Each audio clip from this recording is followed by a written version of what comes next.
This is the alala, the Hawaiian raven. Beautiful picture by Jack Wolford. It's featured in a magazine article. Unfortunately, they think it's a crow. It's not a crow, it's a raven. Crows are smaller. They're not as smart. This is the smartest raven in the world. Note the little feathers around the eyes that go around like this because they protect the eyes. They're like little sunbursts because the Hawaiian alala, the raven, spended it its life was all about crawling around in the bushes to nail the little insects, not flying around. It didn't want to get poked in the eye when it's crawling around in the bushes, and so if a twig starts to go at the eye, see, the feather catches it before it has a problem with the eyes. Now, you don't see this on any other ravens in the world. The strong beak, yeah. The wonderful intelligence, yeah. But the problem is that we've got 100 birds now, thanks to some wonderful people that have captured the last few ones, just down to a few. Smartest bird in the world. But now they're stuck because they've got federal grants that say this is an endemic crow and it should be released into the wild. For 1,000 years it was in Hawaiian homes. Captain Cook said 200,000 people lived along the Kona coast to the Big Island, and the most common house pet was a large black bird. It was a house pet. Kept your house, your holly, free from all those arthropods. You know, the scorpions, the centipedes, and all those little rats and things. That's a favorite food of this raven is the baby rats, especially. So, you know, in Europe, every village had a couple ravens. Ravens marry for good, and so there's always a pair. They marry for life. And every village had a pair. They kept the village clean of all kinds of critters. But now we're stuck in this weird situation where, because it's listed on the Federal Endangered Species List, people cannot keep it in their homes. And they're being forced to release them in the wild. They just die in the wild. They can't reproduce. These little baby alalas come down out of when they're in the fledging stage. They crawl down out of their nest and they walk around on the ground and climb up in the bushes. And of course, every predator knocks off those baby ravens quick. Yeah, now we have the dogs and the mongooses and the rats. And, you know, we've got things on the ground that weren't there. You know, 2,000 years ago, this raven evolved on a paradise, an island paradise where there were no predators on the ground. Till the Hawaiians got here. Then we had people, rats, pigs, dogs. And then when the howlies came in, you know, we've got mongoose and cats. And so you can't expect these ravens to live in the wild. They haven't lived in the wild for over 1,000 years. They lived in people's houses. They were pets. We got to change this, folks, if we want to save the smartest bird in the world.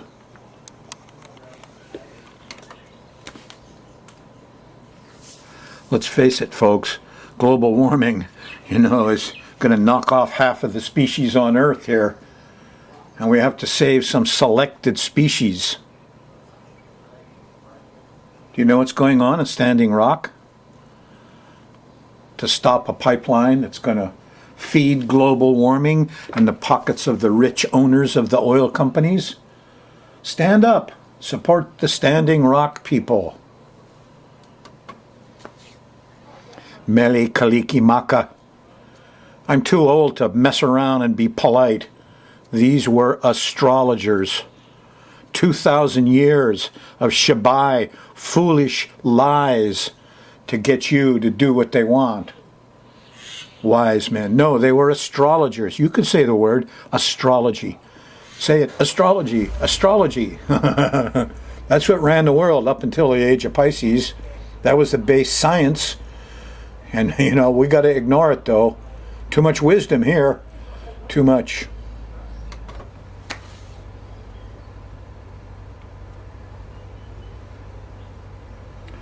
Well, let's do the Sky Mirror. We're going to cover the last week in December 2016. A week of confusion and delusion due to Neptune stuff. A week when the USA government, and the chart that I have on it shows the world is going to stand up and speak out against our foolishness and our power trips. It's one thing to be ignorant. It's another thing to be arrogant. And we are both. Not we, your government. Your government. Just look at what happened. Don't get me going. I want to go over the next 10 days for you and give you a little heads up on what's happening up in the sky. As above, so below. And having that extra information could really keep you out of a lot of trouble and optimize your last week of this dreadful year. So, here we go, program 1047. And what's going on? What's important here? Here's your chart. And I always outline the planets of importance. And there it is, Uranus.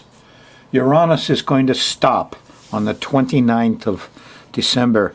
It's been going one way, it's going to stop and go back the other way. And when it stops, it gets electric. And it shakes things and people feel all alone. And there's tornadoes, and there's earthquakes, and there's power outages. And we're going to see a bunch of them. In this case, Uranus is afflicting Jupiter. Jupiter is going to be the victim here of all the shaking. And maybe the victim of common sense. Who's Jupiter? Well, Jupiter is lawyers. You know, I did a year of law school once. And by golly, I love the contracts law and stuff, but you get brainwashed in there, and our government is run by these folks, and what we need is more common sense. Common sense comes from Uranus. Yeah, it comes from getting on the email and talking to people of like mind and realizing common sense triumphs over lawyers. And they keep saying, well, we're in the government. They're all full of lawyers. We are a government of law. That's because they're lawyers. And, you know, I think we've had a little too much of that. We need more common sense. These people in government need to listen to the people. We wouldn't be spraying the world with Roundup if they listened to the people. Whoop, look out. Okay, let's get back to business, Frost. What's going on here? Well, the sun is in Capricorn, and it's in early Capricorn. I usually like it there a lot because my ruler's at 4 degrees. The other character on stage here is Mercury. See how I've drawn Mercury kind of big, huh? And Mercury went retrograde December 19th. That's back about 3-4 days ago for you. And when it did, a lot of your packages and your short trips have to be done twice, maybe half of them, because the messenger's going backwards means he has to come back and hit that area again.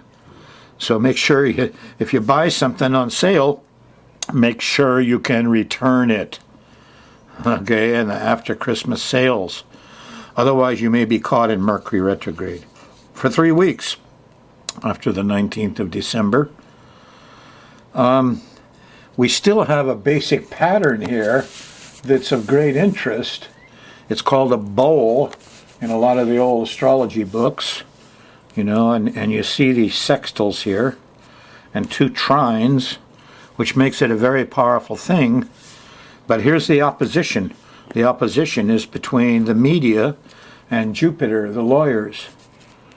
I just watched a CNN thing on the Mosul attack, and there was some reporters caught in the middle. And there's this whole thing, you know, about how history repeats itself. If you don't know history, look out. Well, they sent all these guys in armored personnel carriers into Mosul, you know, and ISIS stopped the first tank, then went back and stopped the second tank in narrow streets, and everybody was trapped. Well, in Berlin, there was a big argument at the end of the Second World War Who's going to get Berlin? But the Russians deserve it. They lost a lot of people. They killed 9 out of 10 German soldiers, so the Russians got the right to go into Berlin. And you know what happened? The Russians sent some of their best stuff in, and there was nothing left in Berlin but 80-year-old men and 8-year-old boys. And they had these old RPGs from World War I. And they let the Russian tanks come in, and as soon as they got far enough into the narrow streets with high buildings around, they knock off the first tank, knock off the land tank. Then they took their time firing off all the convoy in between. And I just saw the same thing on CNN. Yes, ISIS did it again. You know what happened? The Russians lost 1 million men taking Berlin away from 80-year-old men and 8-year-old boys, trying to fight in cities with tanks and armored carriers and stuff. So it's happening again. History's repeating itself in Mosul. Nobody listened. I guess maybe ISIS did. I don't know. Anyway, here you are on the Thursday show. It's December 22nd. The moon's in Libra. And in the morning it went by Jupiter, and everybody was having a good time. Well, maybe almost everybody. The homeless people weren't. Everybody else was shouting and ding Jupiter. Oh yeah, we're all fat and we're all got lots of money. But here's the homeless, and they don't. Oh well, we'll just ignore them. We'll take care of it later. Yeah, okay. That was Wednesday night, Thursday morning. Middle of the day, Thursday, the 22nd, there was a sextile to Saturn, and you settled down and said, we'll save some money and fix this stuff. On Friday, the 23rd of December, the moon shifts into Scorpio. Starts really nice. There's a sextile to the sun in Capricorn. We're organized. Right away, you'll feel ambitious when you get up Friday morning. I'm going to get stuff done, and you can, because here's a nice trine to Mars.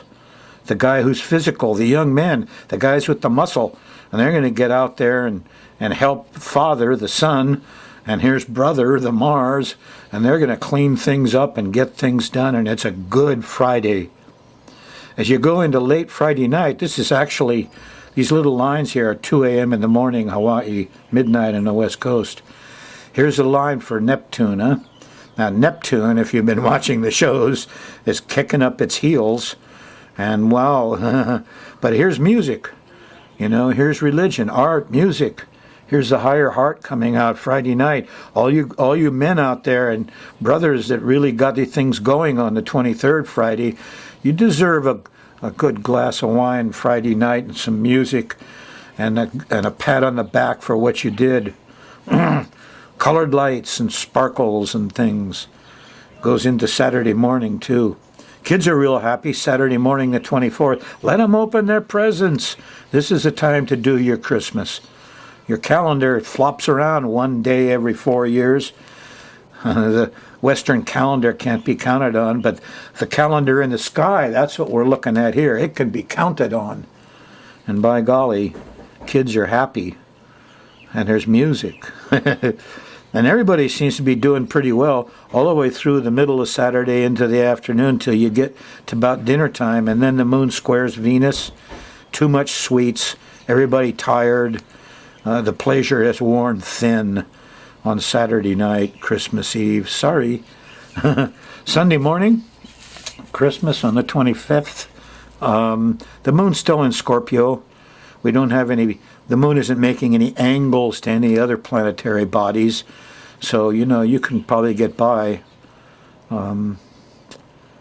It'll be all right. In the afternoon, the moon shifts into Sagittarius. That's what this is, a mutable fire sign. 2.5 days of Sagittarius. And when you get to Sunday night, this is about midnight, 1 a.m. in the morning. Here's a square to Mars. Everybody's impatient and angry. What happened? I don't know, but on Monday morning, the 26th, if you manage to contain your temper tantrums here Sunday night, what, Sandy didn't bring you what you wanted? Well, here on Monday in the afternoon, here's a square to Neptune. And you got to excuse my voice. It's 2 days ago I was sprayed by an ignorant neighbor of pesticide, and we're trying to get government to do something about it, but it's in my throat and my lungs, and excuse me. You might feel like that Monday. Toxic stuff, bad smells. It's in the afternoon of Monday the 26th.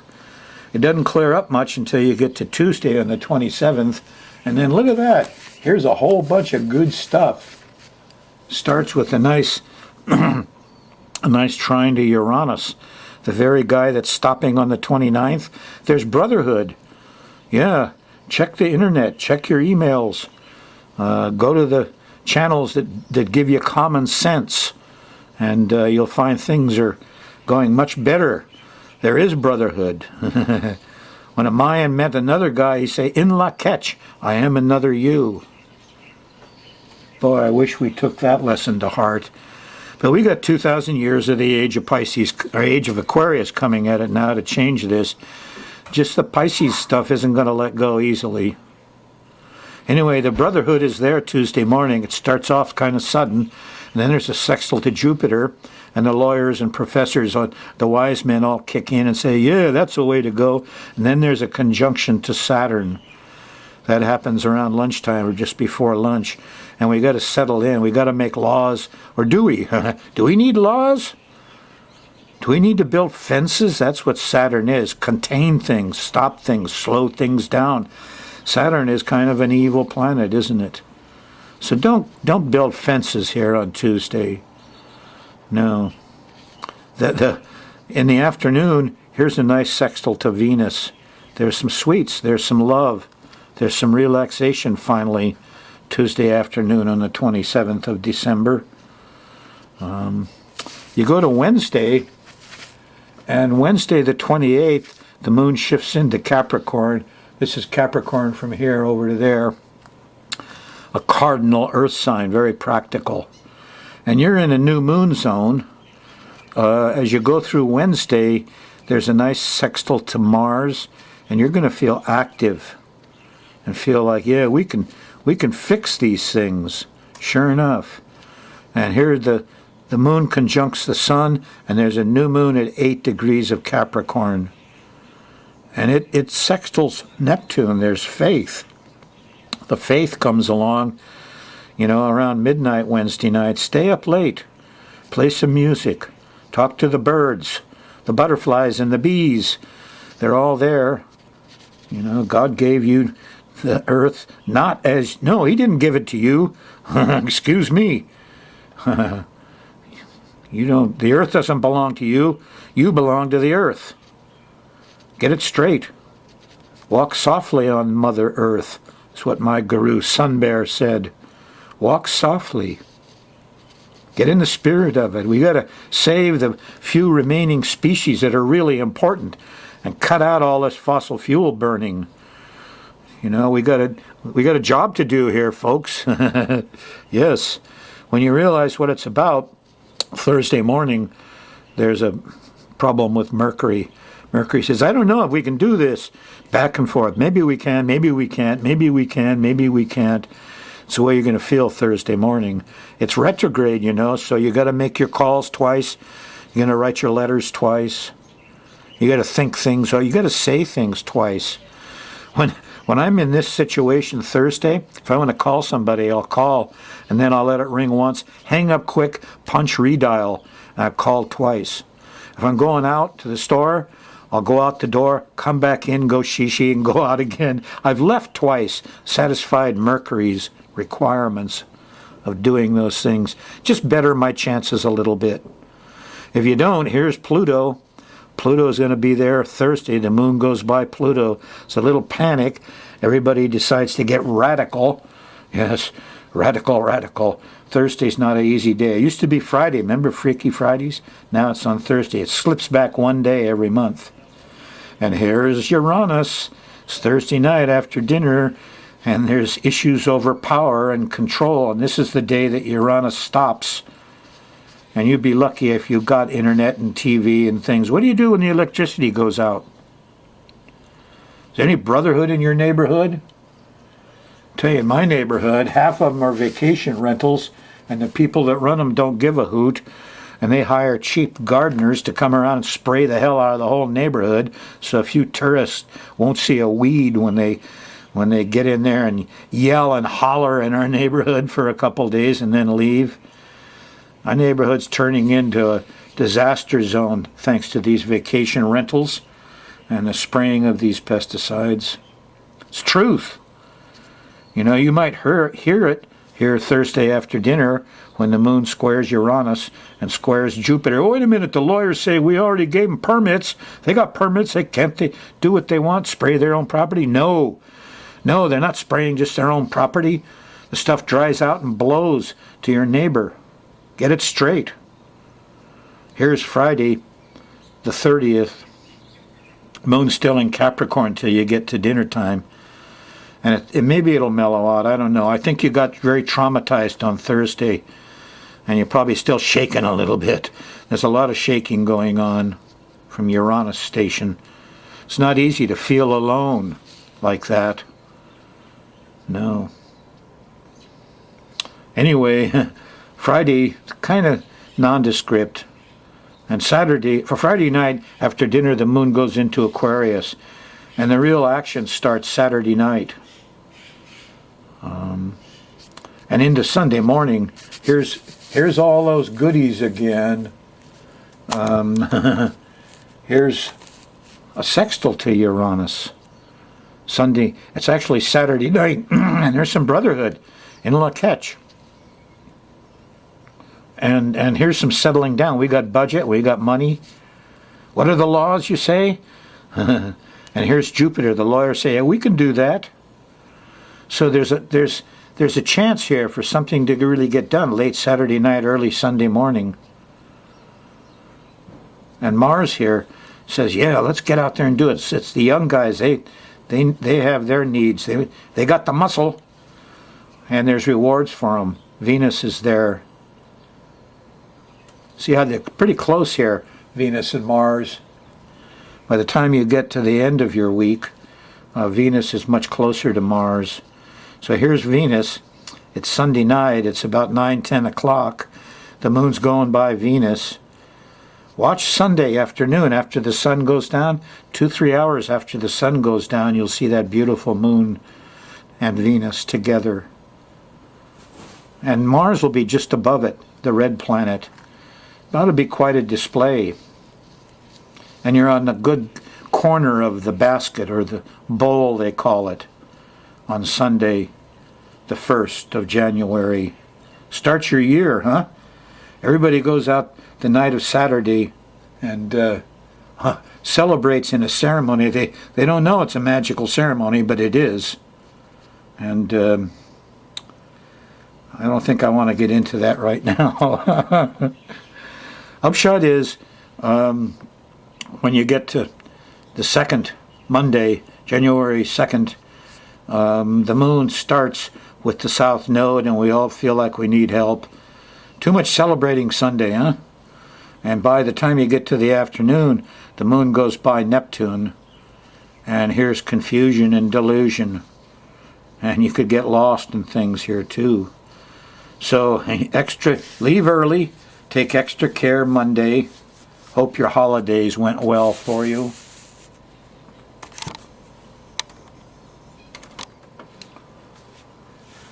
Just a quick note for you. You know, I don't like the newspapers much, but I buy the Sunday paper. And what do I find in there? It's stuff with these deals. Now look, feel these pages, folks. This is not just paper. This is plastic-coated paper. It's probably cheap so they can get all their bright colors. Don't shop at these stores. No. They're serving up plastic to us. Who's this? More plastic paper. Don't buy from this store. They're crashing anyway. But they don't give a hoot about your island, about what goes into your trash, about you throw this stuff in the water, you know the paper may go away inside, but the plastic is going to be there. So this is just, you know, every time I get these inserts in my Sunday paper, it ticks me off. So, you know, I don't go to these stores. The inside of these stores is all plastic too. Boo! Happy holidays. Mele Kalikimaka. I have a note to myself. One more thing I wanted to handle with you. And that is when you smell something, you're actually breathing in particles. That's how your sensories in your nose pick it up. So anything you smell is polluting you, understand? I'm fighting some battles over Roundup. And I've got ignorant neighbors that think they can put the Roundup here, and then there's a wall and I'm on the other side, and they think it stays there. No, the wind just blows it right over into my house, into my family. You got to understand that, folks. Just because you can't see it doesn't mean it's not there. Most of the things that harm you are actually the small molecules, pieces of things. Yes, getting into your body, you can't see them. And the dose is small. Maybe it'll affect you the next day or next year, or you'll get cancer in 20 years. But just because you can't see it, if you can smell it, it's there. Check that out. What do you think this is? Somebody telling you don't have to slap the bug. Save some money. Spray this all over your house. Spray it all over the garden. You'll smell it. They try to cover it up with perfume, you'll smell that. But they put it in the air, and then it's in your house, and then it dries out, and it kicks up with every little air current and gets into your body again. The problem with this Roundup and these other dreadful chemicals is they're saving somebody a little bit of effort. I don't want to bend over and pull the weed. I can just spray it with the Roundup. Duh. So the farmer, the rancher, oh yeah, I'll just go spray it all here. Yeah, I know it runs off in the ditch and into the stream. And hey, there's no frogs in the stream anymore. Oh, I don't care. It's saving me some money. That's what it's about. If you are using these sprays, if you are buying these chemicals to save yourself a little effort, a little money, you're part of the problem. What, no jobs? Well, if you outlawed Roundup, there would be more jobs. Yes. But no, the money's going to go to Monsanto, isn't it? It's going to go to chemical companies. They're promising you an easy way out. Hey, you can save money here. Yeah, just spray your house with this stuff. All the bugs will go away. I keep all the little geckos healthy in my house because they eat the bugs. I don't mind a few geckos. How about you? Somebody tell you astrology was a work of the devil? Who's the devil here anyway?